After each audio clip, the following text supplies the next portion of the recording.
Hey you guys, so I'm going to show you guys how to make this wallet using Tunisian crochet.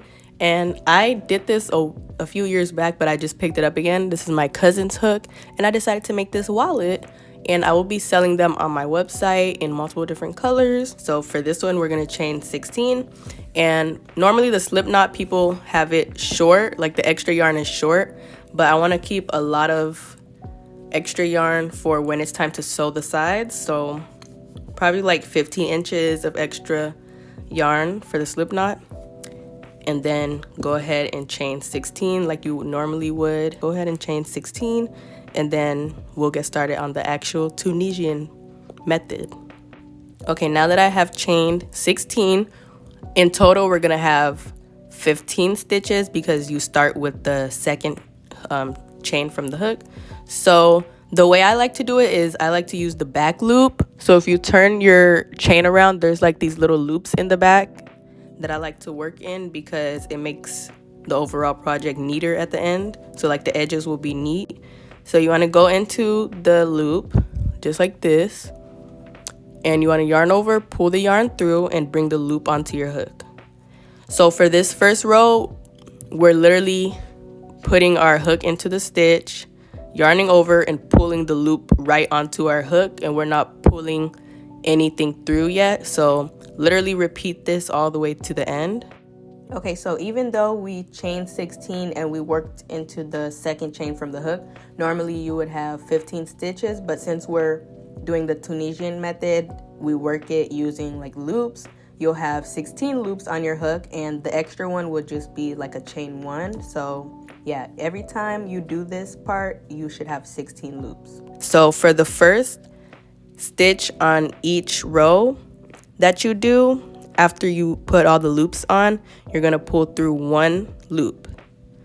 Then after you pull through one loop, you're gonna yarn over again, and you're gonna pull through 2 loops. So you're gonna pull this through this loop and this loop. So you're gonna pull through 2.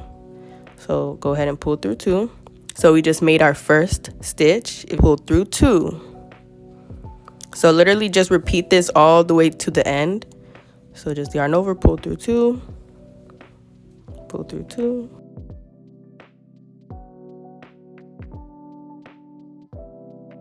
Okay, for the last 2, yarn over, pull through 2 again. And now we have just completed our first official row of our Tunisian crochet.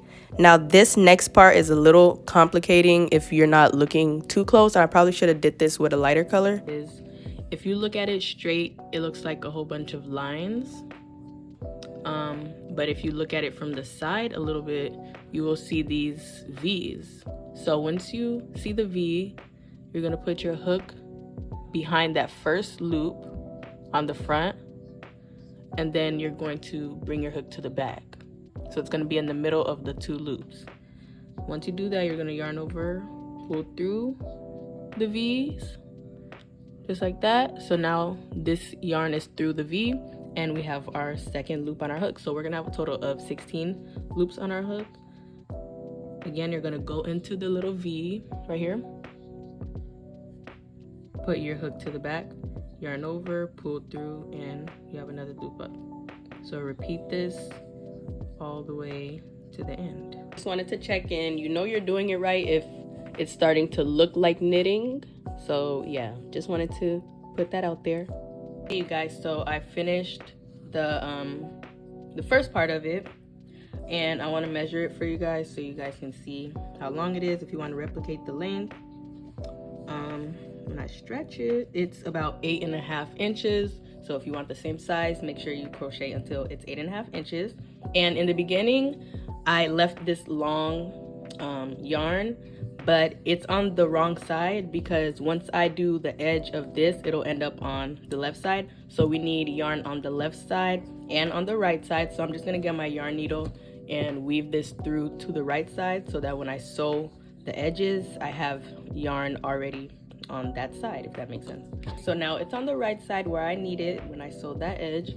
But now I'm going to show you guys how to put the nice edge at the top. Right now it looks like this at the top, and you do not want it to look like this.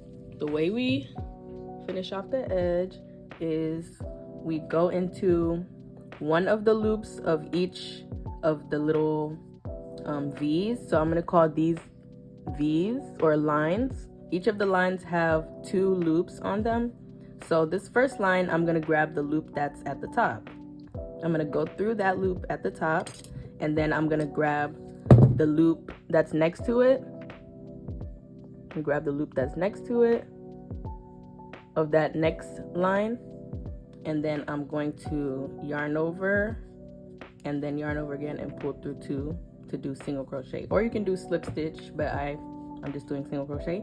So on that next line, there's 1 more loop left, so we're gonna grab that loop again, and then we're gonna go to the next line again and grab the loop that's next to that one, just like that. Yarn over, do a single crochet. You basically just want to repeat this all the way to the end.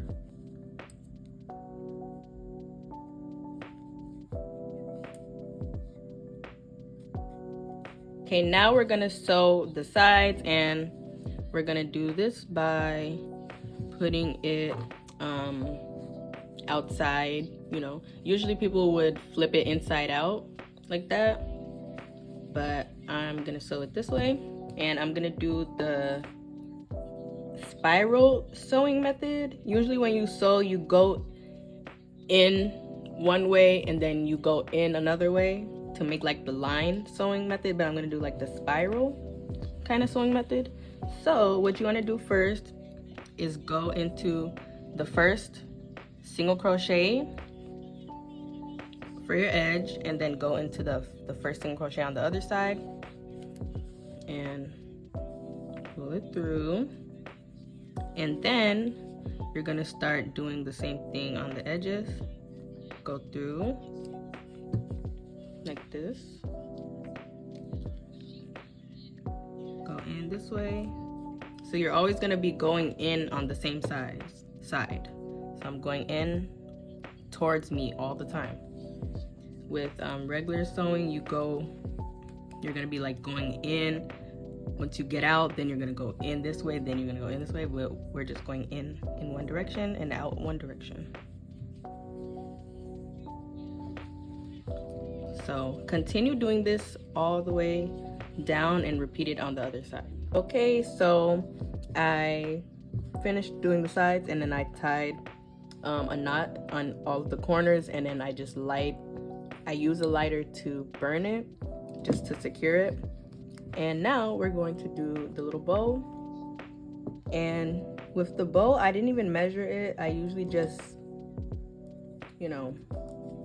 crochet until it looks like it's long enough to turn into a bow. So yeah, that's how I do that.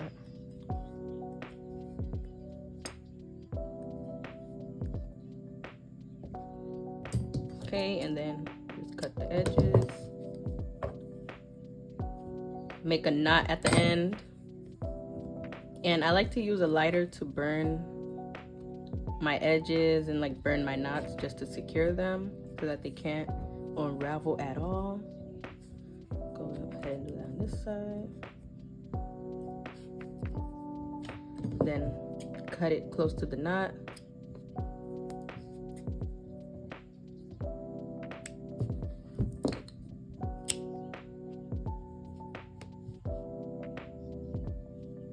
Okay, and then I like to light everything I do because it just makes it look better.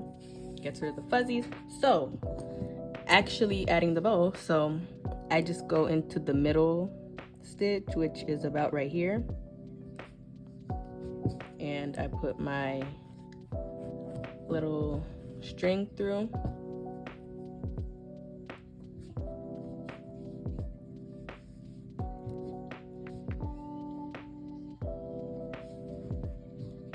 Okay,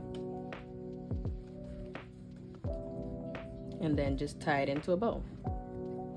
Okay, so little cute wallets, that's how you make it using Tunisian crochet. Like I said earlier, you can continue making it longer and turn it into a bag, or you can, just make a wallet, and it's a really cute and easy thing to do. If you have any questions, comment down below and I will definitely help you guys with that. Bye.